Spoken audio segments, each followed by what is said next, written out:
Hello and welcome back to this series of Every Game Ranked, in which I take a popular game from the 8-bit era and look at every version of it on the BBC Micro in my quest to find out which was the best. If you've not already seen them, do go and check out the first couple of episodes where I ranked every Space Invaders game, there were 40 of those, and every Centipede game, 18 of those for the Beeb. In this third instalment, it's a biggie. Possibly the arcade's greatest of all-time games. Yes, it can only be Pac-Man. It's an understatement to say that there were a lot of Pac-Man games for the Beeb, and in fact, I've had to be quite strict with my definition of what counts as a true Pac-Man game, and even then it still comes in at 38 entries. So, with that many to get through, let's dive in. Number 38, Maze Eater, published by Cascade in 1983. Good grief. This game is truly dire. I hadn't come across the infamous Cascade 50 cassette until making this video, and I must admit I'm inclined to make another video in the future focusing purely on that tape, because, wow, somebody with a marketing budget and very little talent clearly threw this together. 50 games on one cassette, all of which, judging by this entry, must have been terrible. It's an all-basic game with almost nothing to redeem it. It plays horribly, as it's so slow and the keys barely respond. On top of which, very few elements of Pac-Man are present here. No power pills, no fruit, and no lives. If you die, that's it. Instant game over. The ghost AI is pretty pathetic. They just home in on your character without understanding things like, walls. And then there's the lazy sound effects, which really just sound like error beeps. It's almost impossible to derive any pleasure out of playing this. There's just a morbid fascination that a game of such poor quality ever made it onto the market, and that anyone had the audacity to charge money for it in the first place. Yuck. Number 37. Pac-Man by Mark Cluett, published in Computer and Video Games magazine in 1983. Now, look, you know me by now, I love Mode 7. I think teletext-style graphics have a real charm, and usually that would get a game several places up the rankings all by itself. Unfortunately, though, this one doesn't manage it for two crucial reasons. First of all, it suffers from the same problem as our previous entry, namely that if you die, that's it, game over. Now, I don't believe any self-respecting Pac-Man game should punish you in that way. Not even the coin-hungry arcade cabinets were that cruel, and they had every reason to be. Second, though, are the controls. Not simply that they're slow to respond, which, believe me, they are, but the layout chosen by Mark is just plain weird. It's a one-player game, so I have no idea why he chose to confine the player to the letters W, X, A, and D, controlling up, down, left, and right in a compass-like formation. It's cramped and unintuitive, making the game really awkward. It is a type-in listing game, so I won't be too harsh on it, but at the same time, no effort has been made to leverage sixels to create proper sprites, and the AI controlling the punctuation mark ghosts is almost non-existent. They just randomly wobble around the maze, and you can stand right next to them on occasion without them even noticing. As I say, it's a type-in, you can't expect too much, but even with that in mind, it is hard to really enjoy this one. Number 36. Harry Dotter by Ian King, self-published in 2022. Ordinarily, I would bring in a game like this a bit later on, owing to the programming prowess that it takes to produce a fully fledged game in just 10 lines of BBC Basic.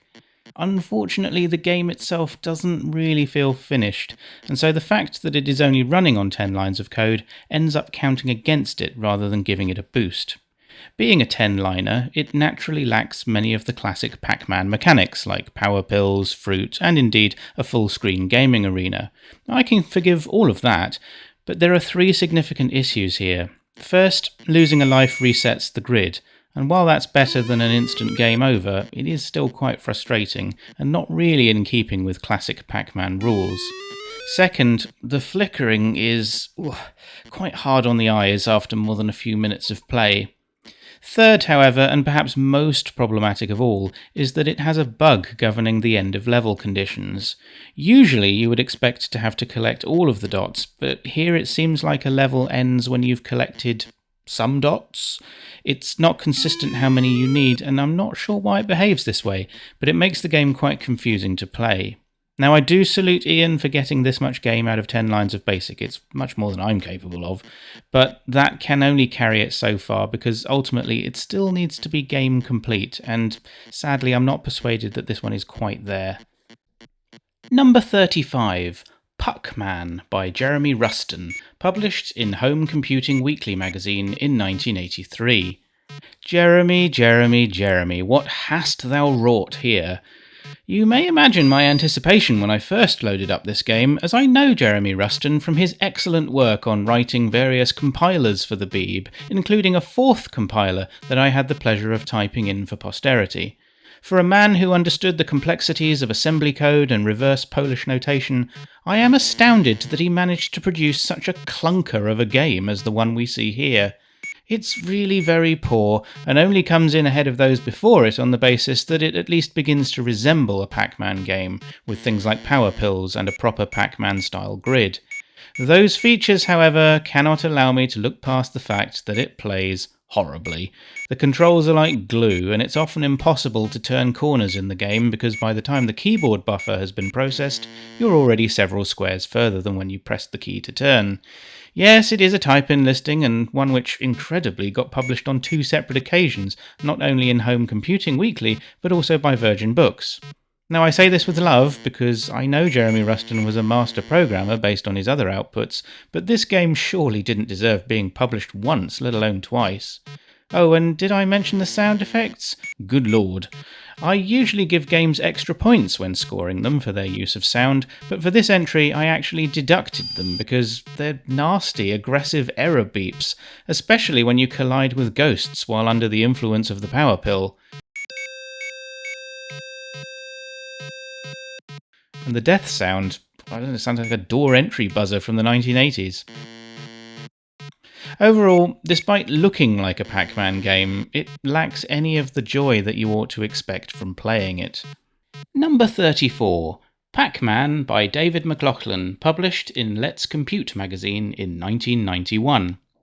As some of you will know, I had my Beeb well into the early 90s, and as such, I was lucky enough to get a subscription to Let's Compute as a birthday present from my parents when the magazine first launched.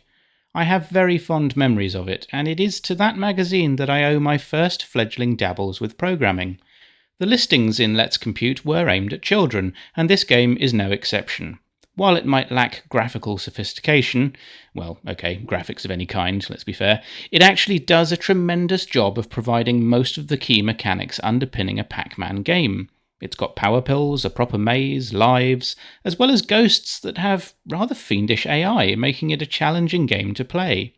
Yes, it is a bit slow, after all it's a pure basic game, but at just 127 lines of code, it would have been a superb training ground for a young coder to grasp the essentials of how Pac-Man works, and from there you could easily adapt it to be a better game, perhaps including some graphics and sound effects in the beginning before attempting to speed it up. While the game is unlikely to be one you would boot up just to play on its own, as a teaching tool, I think David did a solid number here. While other entries up to this point might look more like Pac-Man, this one really does play like Pac-Man. Number 33, Munchie Man, released by Micropower in 1982. Where I may have shown the previous entry some generosity of spirit, I'm afraid for this game I'm not especially overflowing with the milk of human kindness. Not because the game on its own merits is terrible, in fact it's the best we've seen so far, but because it was published by Micropower, and quite honestly they dropped the ball on this one. Micropower is synonymous with classic games, well written and of high quality. Munchie Man is really not any of those things. For this to have been Micropower's answer to Pac-Man, arguably the king of all arcade games, is frankly shocking. The graphics are poor, the sound effects are head-splitting, and the fact that the game grid resets after each lost life is unforgivable. I do give it extra points for being a speedy game, although even then you do have to keep whacking the keys to get Munchie Man to move at pace. Holding down any individual direction key brings him to a halt, forcing you to repeatedly bash at the keys to get him moving again. The ghosts are suitably aggressive, and it is challenging to clear the entire maze of dots before they nab you, but I just can't get past the fact that Micropower ought to have expected more from the developer here. Is it a playable game? Yes, I think on balance it is, if you're willing to smash your Beeb's keyboard like it's Brian Jack's Superstar Challenge. But is it a good game? Well, I'd have to say no, not really. Number 32, Money Maze by Roland Wadilove, published by Electron User in 1984. This one is a bit of a surprise, and you might think I'm going back on some of the things I've said regarding other games and their proximity to pure Pac-Man. Indeed, this entry has the insta-death feature that I generally dislike in an arcade game, meaning you only get one shot at completing the maze. However, after playing it for some time, I've concluded that this does work in its favour, where it doesn't in other games that we've seen so far. First of all, the grid is smaller. It's an Electron game, and that may partially explain it. But by virtue of a smaller grid, you can, in principle, get it cleared without losing a life. And certainly on the first level, the ghosts move relatively sedately.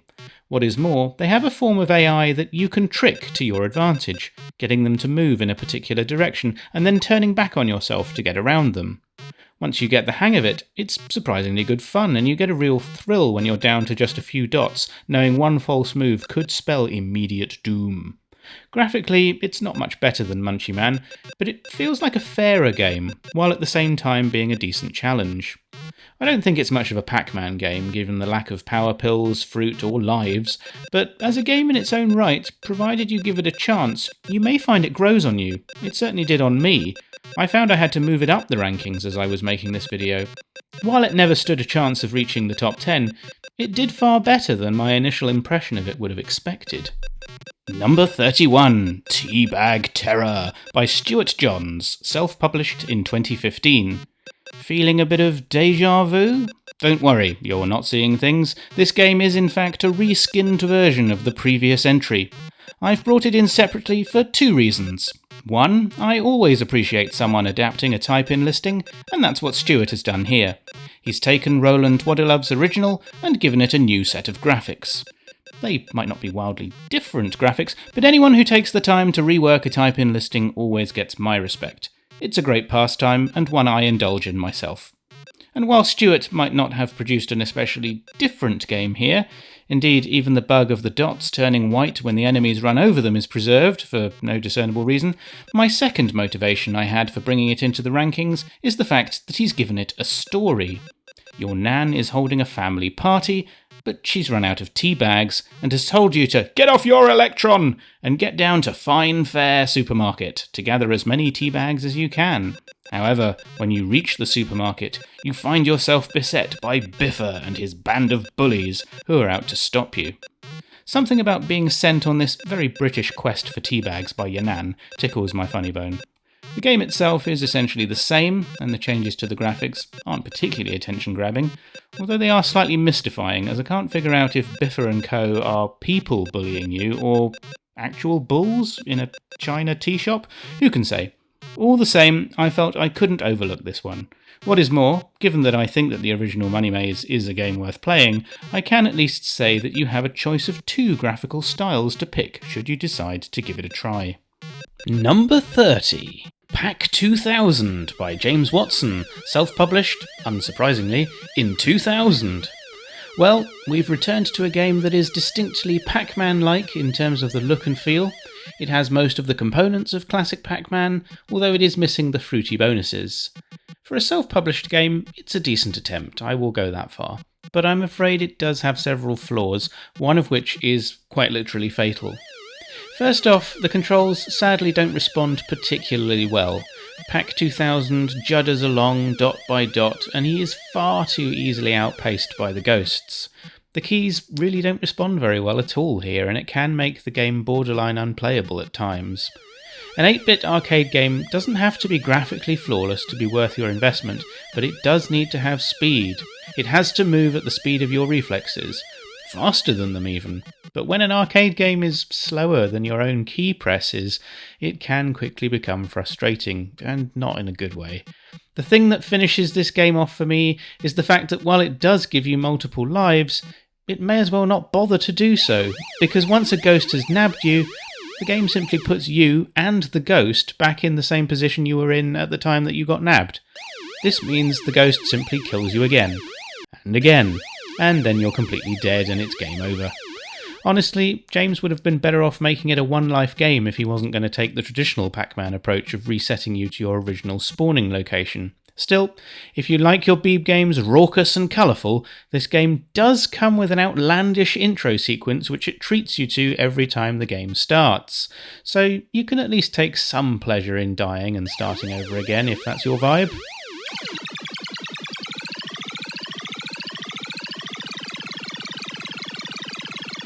Holy moly. Number 29, Gobbler by Stuart Bain, published by Electron User in 1988. Okay, so this game is almost the complete antithesis to the previous entry. Here, the speed is first rate, and you can absolutely whiz around the grid and eat up the dots like they're going out of fashion. On the flip side, the ghosts are, well, let's be honest, pretty stupid. You don't need to worry about losing lives in quick succession here, because the chances of them actually nabbing you are fairly slim. You can gull them into going wherever you want them to, as they only have a very vague homing algorithm and no roaming instincts of their own. Gobbler can happily gobble his way through the maze and speed on to the next level with no trouble at all. I actually found myself trying to make this game more interesting by basically ignoring the ghosts altogether and just seeing how fast I could polish off a level. Taking that approach does give the ghosts a sporting chance of killing you, admittedly, but it's probably not what Stuart had in mind when he wrote the game. Still, for a type-in listing designed for the Electron, I can't fault the speed that he managed to achieve, and for a simplistic Pac-Man game with rudimentary graphics, it's not a bad entry at all. I'd certainly far sooner play a speedy game with minimal challenge than a sluggish one that stacks the odds against you, at any rate. Plus, being a type-in, you could always have a go at improving the Ghost AI and actually making it more of a challenge.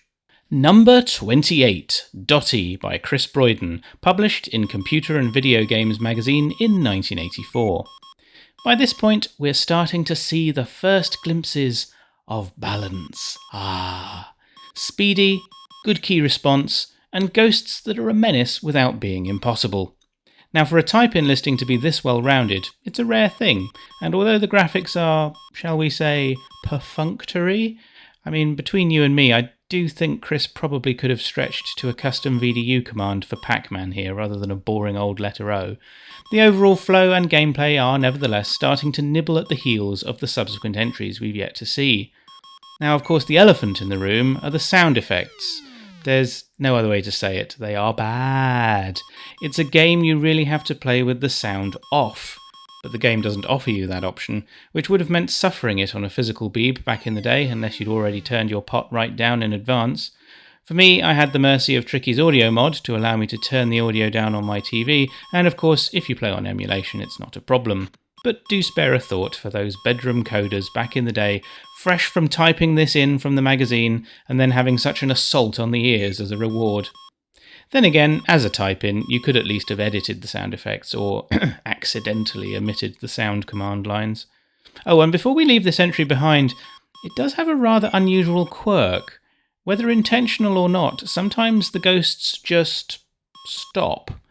I can't figure out if they do it deliberately, acting as a barricade to make the endgame harder, or if it's a bug. I prefer to assume the former, but maybe one day I'll check the source code and figure it out properly. Until then, we'll give Chris the developer's benefit of the doubt and assume it's a feature.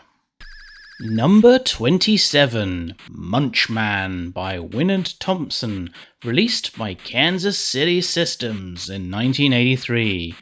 I was more than a little bit thrilled when I unearthed this game for the first time. Could it be a Beeb game programmed in the USA? Could such a thing be possible? Who were Kansas City Systems? And surely with a name like Winant Thompson, this must have been a legitimate American production. What treats might lie in store? Well, first impressions are that it looks a bit Spectrum-esque. The colour scheme of cyan on blue is different, I'll give it that, and the magenta Munchman and his red ghostly adversaries certainly gives the game a courageous palette. White noise effects for Munchman chomping his way through the maze, not wholly objectionable, and the ghost AI seems quite respectable. All in all, Not a bad little Pac-Man clone, and certainly one to consider playing. It even comes with its own slightly odd quirks. When you die, suddenly fruit.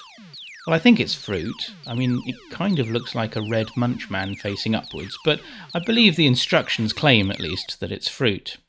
And, why not? I'm all for quirks. Except, well, I don't know how to put this, but it's impossible to complete. And I don't mean that because it's difficult. It's actually fairly tame by the standards of some of the games we've already seen. No, when I say it's impossible to complete, I mean it's impossible to complete. You can eat every dot and you continue to be trapped in the maze with nothing else you can possibly do except evade ghosts forever.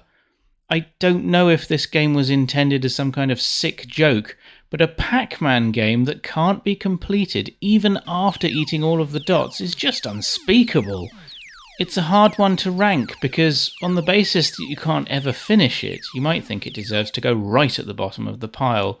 And yet, I mean, it's clearly been competently put together, and while the dots last, it is an enjoyable game.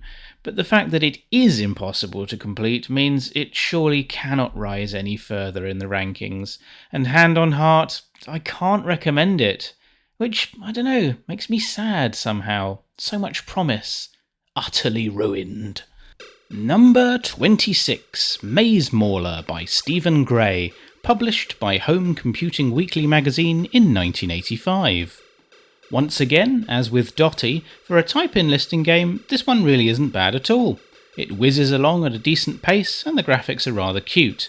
Indeed, our eponymous Mauler is quite a smug-looking chap, and I think the ghosts are reminiscent of old Horace from the Spectrum Games series. A smug Acorn player being chased by Spectrum goons, what's not to love there? In any case, the game is an improvement on Dotty because it has at least given us a slightly less irritating sound effect for the collection of dots, and it's a higher resolution look and feel too. I think it's been nicely put together, and it does take quite a while getting through each level, making it quite challenging. I like the effect of the power pill too, as although its effects don't last long, it paralyses the ghost Horaces as well as making them vulnerable. Banishing them to their cage is always a delight, even if they don't stay trapped for long. It's not all chocolates and bears here, though, because sadly the game does have a sting in the tail. Yes, it's a lose a life, lose your progress deal that we've been handed, and when you consider just how large the maze is here, having the whole thing reset when you're within spitting distance of the finish line feels especially cruel. It doesn't feel like a fair fight, and it can be off-putting if you experience the pain of almost finishing a level but then being sent right back to the start, like some kind of 8-bit Sisyphus. All the same, it's a first-rate type-in, and one that I think deserves to be played. And hey, at least you can finish a level. Number 25, Oddball, released by MRM Software in 1983. Well, it might be called Oddball, but this game is actually one of the more conventional entries in the rankings so far. At first glance, it definitely looks like a standard Pac-Man game. There's something classically minimalist about this version too. Just one ghost, a fairly simple maze with not too many dots, 4 power pills, and a one-shot life to play with. But what it lacks in content, I find it makes up for in playability. It's a fast game if you're prepared to put in the keystrokes, and the ghost really does swerve around the maze in a slightly erratic way that is part homing instinct, part random. I very much enjoy the fact that unlike the original Pac-Man game, this one lets you enter the forbidden zone of the ghost's house.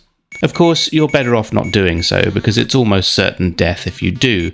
This ghost is clearly very house-proud and doesn't want any hungry circular-shaped rascals messing up the place. Indeed, if you collect a power pill and then take out the ghost while he's in his house, it won't go well for you at all, as your immunity instantly ends when you hit the ghost, who returns to his house, which is where you both already are.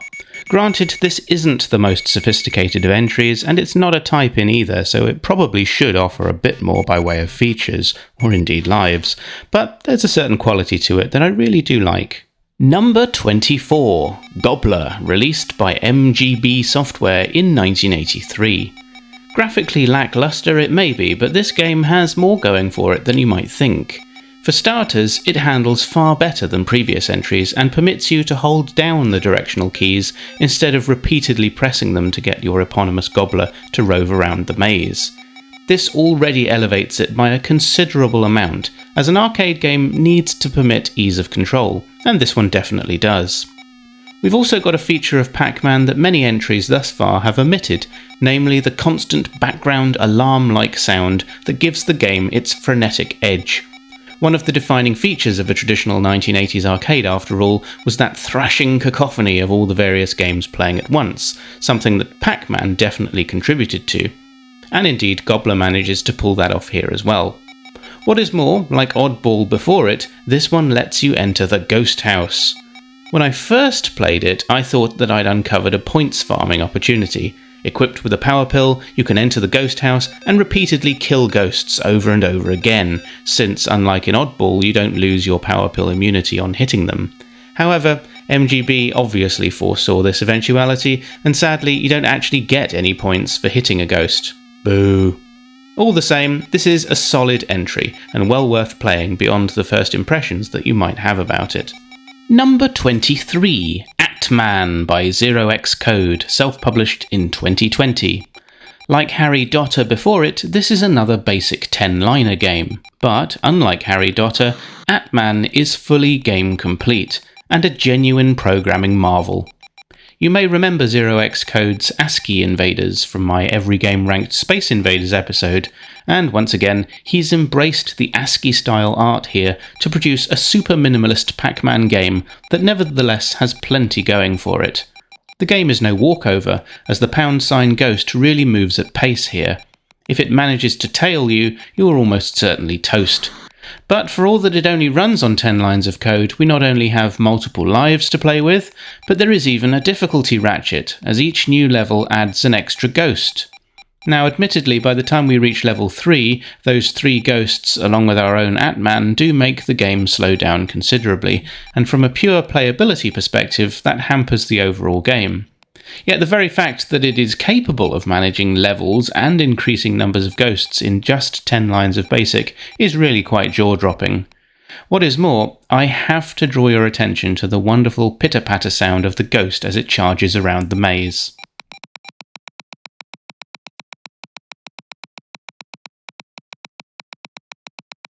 It's a delightful sound effect, and one that, like the game itself, really makes me smile. Number 22, Maze Man, released by CJE Micros in 1984.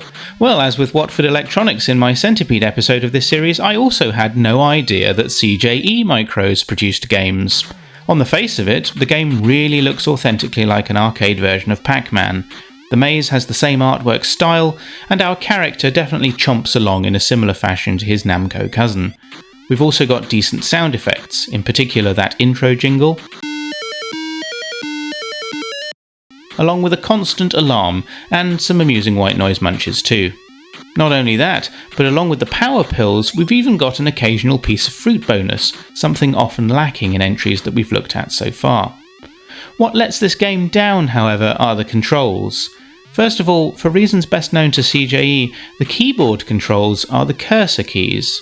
Now, playing this on emulation, that's not a problem, but remember that the Beeb's cursor keys are not laid out in the same fashion common to most computers today.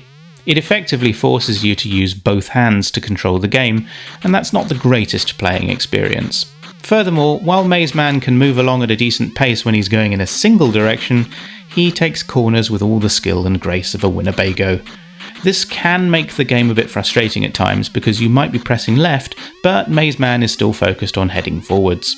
The ghosts, meanwhile, have no manoeuvrability issues and can quickly take advantage of your directionally challenged predicament. All the same, this is not a bad Pac-Man game by any stretch, and as I never knew of it back in the day, the only question I'm left to ponder is how much it cost to buy. Number 21, Mechanic Mike by William Prue, published by Computer Gamer in 1986. We're off on a bit of a tangent for this entry, as Mechanic Mike is only loosely based on Pac-Man, but it does nevertheless have enough of the key features to qualify by the skin of its teeth. We're in a maze, and Mike has to collect enough bolts while avoiding quadoculars. The speed of the game is impressive. Mike is a sprinter and really zooms around the maze of grease drums in his quest for bolts. However, the quadoculars, it turns out, are far from the only villain of the piece. Indeed, they are relatively harmless compared with the scourge of the energy bar. Yes, this is a timed game, and you need to gather up every bolt before your energy runs out. Whether or not this is actually possible, I leave for you to decide. Certainly in all the attempts I've made, I've yet to manage to complete a level. I don't think this is just because I'm a generally poor gamer though. The timer is brutal, and it's not at all clear to me that collecting every bolt is practically doable, whether on a physical Beeb or on emulation. The maze is laid out in such a way that Mike regularly goes down dead ends and has to retrace his steps. Now, whether or not you can sit down and carry out a travelling salesman-style optimal path by studying the grid before attempting a speedrun is a question for the ages, and not one I've attempted to wrestle with in this video. Do please leave me a comment if you do ever manage to complete a single level of Mechanic Mike. Although, remember the rules, screen grab or it didn't happen. Number 20, Bee Beater by R.S. Marriott, released by Sulis Software in 1983. Bee Beater, Beeb Eater, get it? Well, this game also came out under the name Gobble the Goodies if you don't like a good pun, and it's a rather simple if unusual game of Pac-Man. The object of the game is very standard stuff, gobble up all the dots and avoid the ghosts. But the ghosts are where things take a slightly different turn, because not only can you specify how many ghosts you want, from 1 to 10, but hitting them, when under the influence of the power pill, takes them out of the game altogether. If you're very lucky, you can knock them all out on a single pill, and for a while you get the grid pretty much all to yourself. The ghosts do eventually come lumbering back again, if a ghost can be said to lumber, but not at an especially whizzy pace, and so you're relatively free to keep gobbling up those goodies. Indeed, while the ghost mechanic is what sets this game apart, it does have to be said that the ghosts themselves don't pose much of a hazard. They're very slow, lumbering you might say, and not especially bright, meaning you can hoover up most of the dots at the bottom of the maze without even touching a power pill. It's a much more relaxed game of Pac-Man than some other entries, and I do rather like that amateurish hand-drawn screen-completed cutscene that you get between levels. Overall, not a bad game, if perhaps not the most challenging. Number 19, Hunger Alley by Anwar Sadat, Sadiq Norat and Soyab Norat, converted to the BBC Micro by Adam Ruddle and released by Personal Computer World in 1984. Here we have another entry that plays fast and loose with the rules, the emphasis of course being on fast. There are no ghosts here, but rather sinister crystal skulls that appear at random around the grid, thwarting your quest for dots. Indeed, if the skulls appear in certain spots, it can make it impossible to reach areas of the maze without either getting to a power pill first to clear the route, or else sacrificing a life to dispense with the creepy craniums. The game starts out simply enough, and coupled with the lightning speed controls, you can clear mazes in a matter of seconds. But as you get further into the game, the number of spontaneously appearing skulls multiplies, and it can become pretty hard to get to the dots before the skulls block your path. I really like this take on Pac-Man, as it emphasises speed and quick-wittedness. If your path is blocked, you haven't got long to plan an alternate route before more skulls appear, who could end up scuppering your plan B, forcing you into a plan C, D, or even E. It's actually pretty ingenious, and I salute the game developers for coming up with the idea. Not only that, but it's a type-in listing, elevating this game quite rightly to the halfway mark in these rankings. If I had any criticism to offer, it's that there is no obvious sign that your power pill is running out. There is a timer in the top right, but trying to look at that while also navigating the maze is hard work. Not only that, but if you do end up mistiming it and losing your last life, the game over sequence is, well, non-existent. You just crash out instantly to the high score table, and it's a little bit abrupt. However, that's a small price to pay for what is, in every other respect, a very commendable game. Number 18, Beeb Munch, released by IJK Software in 1982. Good lord, this is a tough cookie and no mistake. I've lambasted a fair number of these entries so far for their ghost AI, but there is no such problem here. Indeed, I might almost say the developers at IJK possibly overcorrected on that front, as the ghosts in Beeb Munch are positively vicious. Once they've homed in on you, you're basically toast, even if it's just toast in waiting. Your only hope for a reprieve is a power pill, and even those aren't the panacea they are in other Pac-Man games. They do make the ghosts leave you alone, but if you choose to go after one of them and hit them, the effect of the pill is over instantly, and the respawned ghost, or one of its now no longer afraid friends, will come along and nab you. It's such a hard game, I've not managed to get off the first level in all my attempts at playing it. Of course, it's not just a difficult game, it is also a very convincing looking one. The graphics are on point here, and we also have fruity bonuses, which have been sorely lacking in most of the prior entries. Not that you often get a chance to harvest the fruit, as the ghosts usually intervene to stop you. It's a good game if you like your arcade games to be fast and fiendish, but if you're anything like me, you might find this one a bit too evil to fully enjoy. Number 17, Munch Man by Andrew Hines, published by Beeb magazine in 1983. Another tricky entry here, although slightly less unforgiving than Beeb Munch. The ghosts too are genuinely ghostly. They can float through walls, and that makes them all the more formidable. It also makes them a bit annoying, because when you eat a power pill they just float off to the sides, and you can't reach them. That is until the power pill effects wear off, after which they return to the grid to hunt you down. We've got fruity bonuses again, 2 sets of teleportal gates, and a feature borrowed from the ladybug genre, namely pink gates that randomly close off sections of the maze for that added thrill of challenge, or frustration, you can take your pick. The sound effects are exciting, and the graphics are suitably arcade-like. My one major criticism are the controls, however, as we are once again back to treacle keys, and it can be a major source of grief if you're in a rush to avoid the ghosts. Admittedly, it is a type-in listing, so the controls might be suffering from basic syndrome. I suspect an injection of 1 or 2 machine code routines would help give Munchman a much-needed boost. Saying that, the game still runs very well for a type-in, and for my money, it's a more enjoyable experience than Beeb Munch. Number 16, Pac-Man by David Griffin, published by Your Computer magazine in 1982. As we journey onwards to an improved Pac-Man recipe, we reach a game with the audacity to call itself Pac-Man. And we're definitely moving in the right direction, at least as far as difficulty balance and key controls are concerned. This is a speedy entry, and you can quickly polish off dots as you evade the ghosts. In a slightly curious choice of design, however, the power pills only freeze the ghosts in position. It doesn't make them vulnerable, meaning that you must do your level best to avoid hitting them even while they're frozen. In common with Munchman, the ghosts can move through walls, but their speed relative to you means you can just about keep them at bay. The maze is quite hard to complete though, partly because of the many turns you have to make to get at the dots, and partly because that central zone where the ghosts call home is like some kind of killing zone, meaning you invariably end up with the final few dots located in just the places where it's hardest to get at them without being killed. Sadly, this game does suffer from the maze reset mechanic when you lose a life, meaning that you do have to clear a whole level in one shot. It is doable, and after a few practice runs I managed to get 3 levels into the game without too much trouble.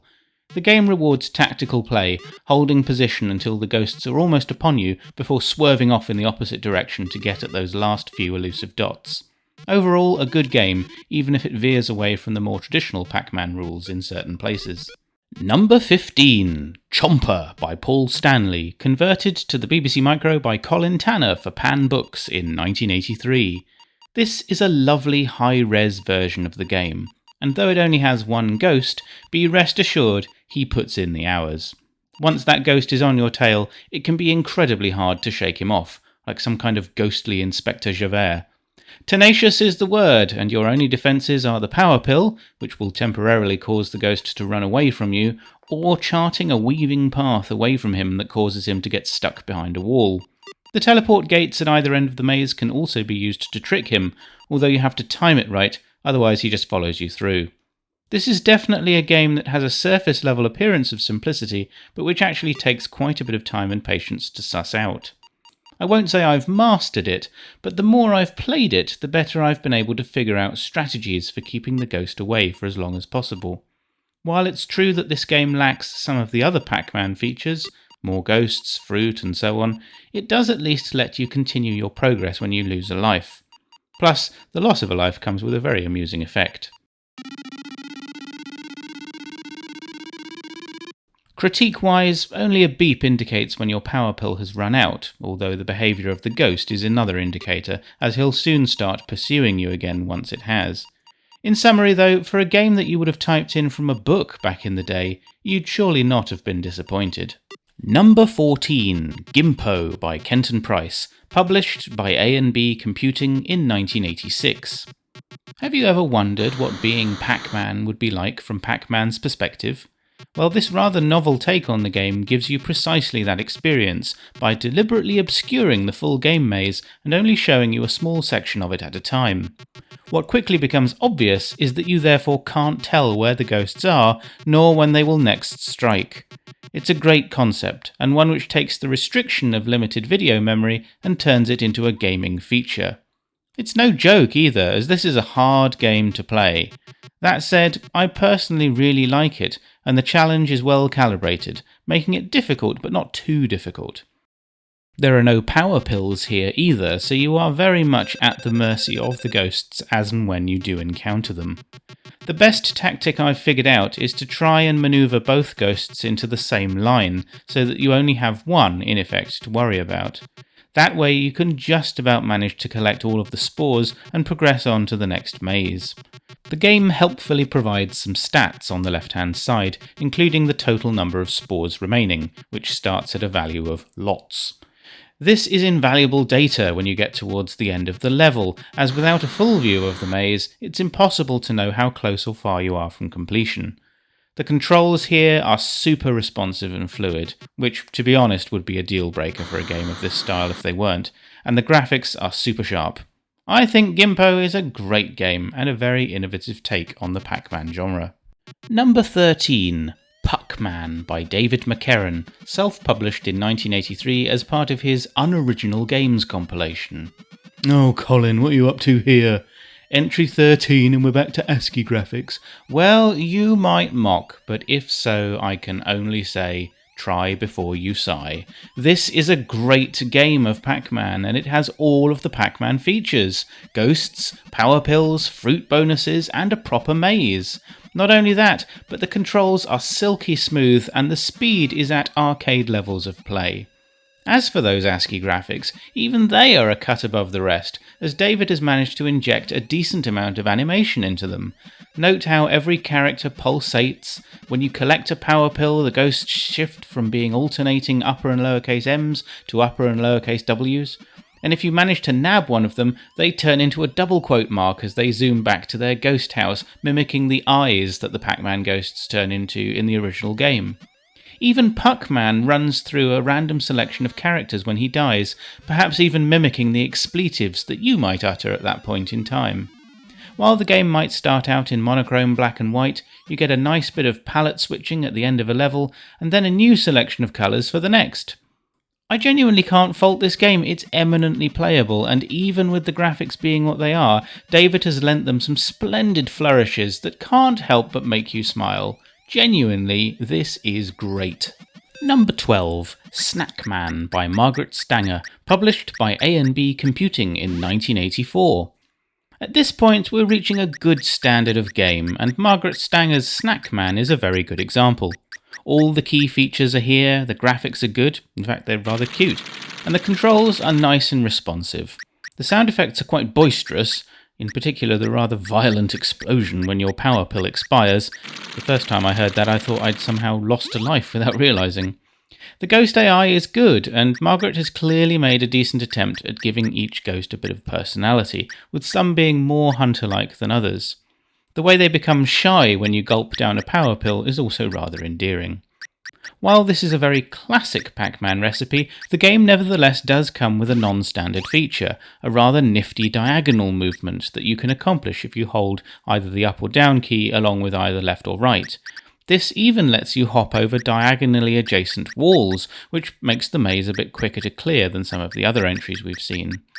That slightly chirrupy sound of collecting each dot is perhaps a little hard on the ears after a while, but this is a minor complaint. It's a solid effort from Margaret Stanger, and you know what? It's not even her best version of Pac-Man, as we'll see in a little while.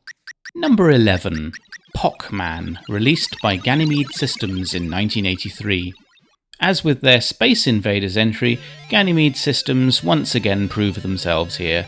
This is a very enjoyable arcade-like version of the game. The graphics are really nicely done, and they're animated well, plus we have a decent soundscape and sound effects to go with it.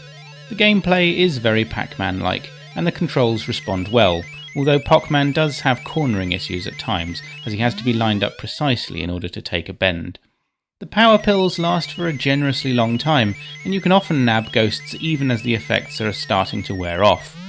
The change in colours from green to cyan to flashing red is good, although it does mean that the ghosts are all a uniform colour and have no individual personalities. No fruit bonuses here either, but the maze layout is spot on for Pac-Man, and the game feels it too. My one significant complaint are the pauses each time you hit a ghost while under the power pill influence. It takes just a fraction too long and slightly takes you out of the game's momentum, which is a shame. Overall though, this is a good Pac-Man clone for the Beeb, and if it had some fruity bonuses and less significant pauses for each ghost hit, we'd be very close to something resembling the original. Number 10, Maze Munch by Simon Phipps, published by the Micro-User in 1984. An interesting one here. This one has possibly the fastest Pac-Man character we've seen to date. While that is a definite advantage when it comes to avoiding ghosts and gobbling up dots as quickly as possible, it can pose slight challenges when attempting to enter narrow passageways in the maze. In short, it's hard to position our Maze Muncher because he keeps overshooting the right spot. It doesn't make the game unplayable, far from it. This is great fun, and the speed really does make you want to play more of it. The issue is rather in training your fingers to press lightly in order to avoid filling the buffer with directions beyond the point you wish to travel. Graphically, the sprites are not bad, although the ghosts do look like they might be refugees from a Space Invaders game. And while it would be anachronistic to point it out, our Maze Muncher does seem to be a magenta-hued Shrek. The fruity bonuses are fast and furious, blink and you'll miss them, but they do appear regularly. You can also knock ghosts back to their home multiple times after taking a power pill, which is always a treat.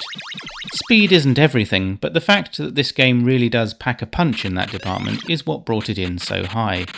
So it's a good effort, even if it's not a Mary Poppins entry. Number 9, 3D Munchie by Mike Williams, published by MRM Software in 1983. A change of pace here, but still obviously a Pac-Man inspired game. This one takes us into an isometric world in which we have to operate our three-dimensional muncher using controls that are reminiscent of Qbert. Now, despite my instinctive dislike of Qbert-style games, this one actually has a lot going for it, and it's a decent challenge. Once you get used to the keys, it's a race against the clock to get the grid cleared of dots. Run out of time, and you will instantly die. Unlike Mechanic Mike that we saw earlier, this timer is actually set at a realistic level. Short enough to be hard, but not so short as to be impossible. The angry Lego heads, which is the best description I can come up with, which parade the maze, are also more than just adversaries that you should avoid. They can dig holes in the grid that make paths impassable. You are equipped with the limited number of shovels that you can use to fill in single holes, but once you run out of shovels, you basically have to wait until the holes fill in by themselves, and that often means that your time runs out. The power pills are also intriguing. Eating one will make the Lego heads vulnerable, but eating another one doesn't do anything if a power pill is already in play. It's also not advisable to bump off all of the Lego heads at once, as if you do, they will all suddenly reappear at once rather than in stages. So after an initial reaction of, "Ugh, this is too hard," which was largely brought about by the controls and the timer, I actually came to really enjoy this one, and it is so novel I felt it had to make it into the top 10. It might not be a truly authentic Pac-Man, but it's close enough, and also innovative enough, to warrant its high ranking. Nice work, Mike Williams. Number 8, Ms. Pac-Man by Adam Nightingale, self-published in 1987. Okay, some might argue that Ms. Pac-Man is a different game, but given that its origins lie in a mod pack that was created by General Computer Corporation for the original Pac-Man arcade cabinets, I'm going to say it counts as a Pac-Man game. I've brought it in here principally because it's graphically very accomplished. The colour palette in particular looks great. The mingling of red, magenta and yellow almost makes the game look like it's sporting additional non-standard colours like purple and orange. It's also got all the game features, including power pills, ghosts and fruity bonuses that move around the grid and have to be chased down to collect. Ms. Pac-Man does do its best to keep the game feeling fresh. Not only is there a rather cutesy cutscene after completing the second level,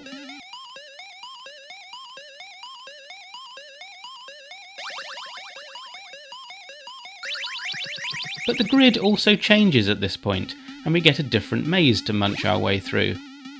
While it's a good game, it's not good enough to rise any higher in the rankings, as the speed is a tad on the slow side, and dare I say, it might just be a bit too easy. This might be subjective, but I'm going to go out on a limb and say that it does play better on an original Beeb than under emulation. I always playtest games on my Beeb before making recordings, and I definitely felt like the game moved at a better pace there than it does now under BeebM. All told, however, this is a decent Pac-Man game variant, and I'm really glad that Adam Nightingale brought Ms. Pac-Man onto a BBC Micro. Number 7, 3D Dotty by J.L. Harris, published by Blue Ribbon in 1987. Another 3D variant of Pac-Man here, played across 3 stories of a building, and one in which our hero is chased not by ghosts, but by a malevolent cyan fungus. Death is not instantaneous upon first contact, but it saps your energy level, and when your energy reaches 0, you lose a life, in quite spectacular fashion. There are no power pills here, but you're not completely defenceless. You have up to 3 blockers that you can place on the ground at any one time, and these prevent the fungus from reaching you. It's not foolproof, however, as you have to place the blockers before the fungus touches you, and in the later levels the paths are much wider, meaning that a single blocker won't be enough to stop the fungus. The spread across 3 stories is not only a nice extra challenge, but it also affords breathing space on the ladders that separate each story. The fungus can't use them, so you can at least sit on a ladder for a bit until the fungus moves away. I also really like the dot stats on each story, letting you know how many dots are remaining.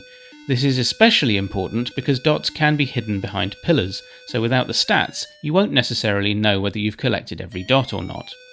My one criticism of the game is the sound. It does get very tiresome after playing for a while. That said, you can just press the Q key and switch it off. Ah, blissful silence. I think this game is a gem, and while very difficult, particularly on the later levels, it does at least let you play in practice mode, which allows you to skip forwards to any of the 8 levels and get a feel for them. All in all, a really nice late 80s entry for the Beeb, and indeed the Electron, and something that keeps the Pac-Man genre feeling fresh. Number 6, Gnasher by Margaret Stanger, published by Superior Software in 1983. Well, I said we'd be seeing more from Margaret, and here she is once again, this time heralding Superior Software's entry into the rankings. It has to be said that from here on in, it's going to be tough picking a winner, because the quality of game by this stage is truly excellent. This is a Pac-Man game with genuine playability, combined with splendid graphics and arcade-like sound effects. It's smooth, the controls are nice and responsive, and the game motors along at a proper pace. This really feels like Pac-Man, and there aren't any real quibbles here to pick up on at all. While I never even realised that Superior had released a Pac-Man game back in the day, it clearly lives up to its publisher's name and reputation. While the maze doesn't match the original Pac-Man game perfectly, it's a very minor issue and doesn't affect the enjoyment of the game one bit. I suppose the choice of keys is a little unorthodox, copy and delete for right and left combined with A and Z for up and down, but it also supports joystick controls, and really that's the best way to play it on a Beeb. I personally think Margaret Stanger has done a fine job here, and it's a dramatic improvement on her earlier Snackman for A and B computing. Curiously, this game actually came out first, so I can only assume that Margaret had to pare down the code to get it to fit into a magazine listing in order to produce Snackman. No matter, because this game, Gnasher, proves what she was capable of, and a very capable game of Pac-Man it is too. Number 5, Biochip by Matthew Fifield, published by Fast Access magazine on their cover disc in 1990. What an absolute tour de force this game is! And for a cover disc as well. Matthew has taken the familiar Pac-Man formula and produced something really special here. Set in the far future in which silicon chips have become a prized commodity, our eponymous Bio has been sent into the grid to collect as many as he can while avoiding the marauding pulsars. Rather than a power pill, however, this game features a question mark bonus. Nintendo inspired or not, you decide. This game did come out in 1990 after all. Collecting the question mark equips you with a randomly selected bonus, which includes a shield that makes you invulnerable to attack from pulsars, allowing you to sail right through them, a transporter that lets you instantly teleport back to your starting position in the grid, ideally avoiding an oncoming pulsar who might be on your tail, a running shoe that doubles your speed, and a bomb that stuns the pulsars, although they remain as deadly as ever and should still be avoided even while stunned. The question mark bonus refreshes once you have used its effect, and you're free to hold on to that bonus until you want to make use of it. The maze changes after each level, and all in all, this is such a great game, and one I'd once again never heard of before now. I love the metallic colour palette and the story concept, the animation effects and the space-age sounds. Really, everything about this game just pops, and I highly recommend you give it a try because it's 100% first-class stuff. Number 4. Snap-Man by Toby Butler, published by the Micro-User in 1984. A recurring theme in this video series has been the stunning quality of the games which the Micro-User sold on special disc collections available exclusively by mail order. While their type-in listings are of course the stuff of legend, it's fair to say they didn't always produce games you'd want to spend a lot of time playing. At least, not unless they were the sort with copious amounts of data statements, and, well, that was precisely the kind of type-in listing you probably didn't want to spend any time typing in. Well, once again, the Micro-User's answer to an arcade classic is a solid one. Snap-Man is simply superb. I like the fact that it sticks very closely to the original arcade game in terms of the graphics, but to make it different, and possibly immune from copyright claims, Toby has given us snaking green lines to gobble up rather than the usual dots. It gives the game a slightly unusual look, but the vibrant green against the dark blue of the maze makes it very clear what you're meant to eat versus what you're meant to travel around. The ghosts here are fairly aggressive, and there's a clear attempt to vary their behaviour. Some genuinely chase you, and others just bimble around being a bit of a nuisance. Another standout bit of coding are the sound effects. We've got a jaunty little intro jingle,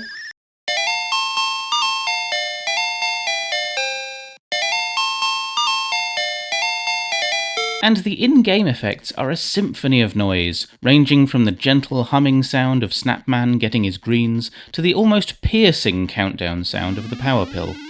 Bumping into ghosts or gobbling up fruity bonuses also comes with a very satisfying boing effect. While I prefer a Pac-Man game that lets you gobble up dots rather than slurp a super noodle, this game is objectively a triumph, and it's another gem from the Micro-User.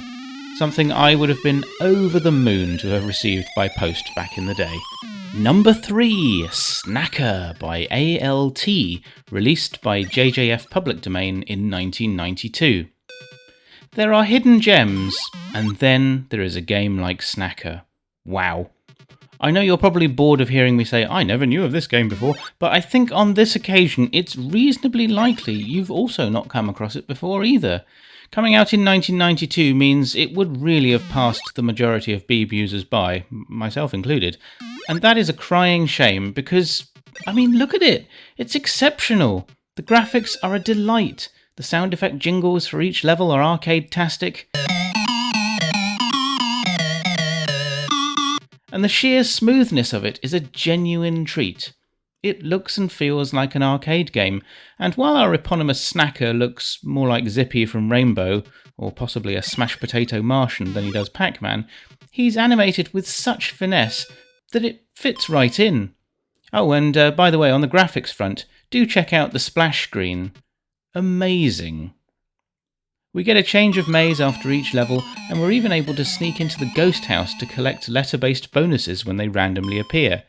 I've never yet managed to collect all of them, so I'm not sure what the two words on either side of the screen spell out. It's a bit Wheel of Fortune. I imagine if you manage to get a few more than me, you might even be able to guess it. The public domain games and software scene was an eclectic mix of the good, the bad and the ugly, but it's fair to say that Snacker wins the public domain beauty pageant. I don't know who the mysterious ALT is, but whoever they are, whether they're still out there, let it be known, you are a programming genius. Number 2, Snapper by Jonathan Griffiths, published by Acornsoft in 1982. Yes, it's the Acornsoft powerhouse game that was the Pac-Man game for the Beeb back in the day. Jonathan Griffiths did such a good job of unofficially porting Pac-Man to the Beeb that Acornsoft were eventually forced to re-release the original game with modified graphics. Here we can see how the game was originally intended to look, and we have everything you would expect, up to and including a character who looks like Pac-Man, and ghosts who look like the original arcade villains. To avoid getting into hot water with Namco, the later and indeed more widely released version of Snapper saw our hero sprout a pair of legs, don a jaunty hat, and take on an army of zombies rather than the usual cast of ghosts. Now, depending on your view, and on which version you grew up with, these graphical changes were either a good or a bad thing. As I've said before, this version is the one I knew, and it's therefore the version that, having had it on both my Electron and my Beeb, is my favourite. It holds a special place for me, and even if the graphics aren't true to the original arcade game, as far as playing it is concerned, the gameplay is the same across both versions. It's pure, unalloyed joy. Everything you could want from a Pac-Man game is here. Super fluid movement, responsive keys, well-programmed ghosts, power pills and fruity bonuses, a decent maze, and sound effects that are pitch perfect. Regardless of which of the two versions of the game you had, this was the Pac-Man game to beat in the 8-bit home computer era. I know there were Pac-Man games on all the major 8-bit machines, and I might be biased, but I personally think Acornsoft's Snapper had the likes of the Spectrum and the C64 fleeing like power pill-afflicted ghosts. Which, of course, begs the question, if this was the Pac-Man de Tutti Pac-Men, how has it not managed to claim the top spot in this video? Number 1. Pac-Man by Richard Tricky Broadhurst, published by Trickysoft in 2020. Yes, if those heavy-handed references to back in the day weren't enough of a clue already, you probably guessed that if Snapper wasn't able to gobble up the top spot, it could only be a modern-day homebrew, and in the arcade gaming scene for the Beeb, there is only one true master. Tricky's edition of Pac-Man for the BBC Micro is flawless. It not only evokes the feel of the original, but he's managed to make it look the same. Even within the constraints of the Beeb's limited 8-colour palette, he's used expert dithering effects to render shades of orange, purple and grey to lend the game added authenticity. Having recently played Pac-Man on an original Pac-Man arcade machine at the Cambridge Centre for Computing History, highly recommended by the way if you've never been, it is all the more apparent to me how much of a programming feat this game is. Achieving an almost carbon copy version of an arcade cabinet game on a BBC Micro is incredibly hard to do, considering that cabinets have dedicated hardware to run that single game. I'd usually say it's not a fair fight to hold up an original arcade game alongside its nearest equivalent on any 8-bit home computer, but in Tricky's hands, suddenly the Beeb looks incredibly competitive. Just like the arcade version, this one is addictively playable, and you can while away many hours immersed in its noisy, boisterous soundscape and its pixel-perfect graphics. Snapper may have won my heart as a child, but as an adult, I have to confess, Tricky's Pac-Man is now my go-to, and it fully deserves its number 1 spot. Well, if you're still there, congratulations, you made it to the end. This has ended up being the longest video I've ever made, so thank you for sticking with me through all 38 Pac-Man variants for the BBC Micro. I hope you've enjoyed this episode of Every Game Ranked, and that you'll join me for the next video in the series. I'm off to have a lie down, but until the next time, goodbye.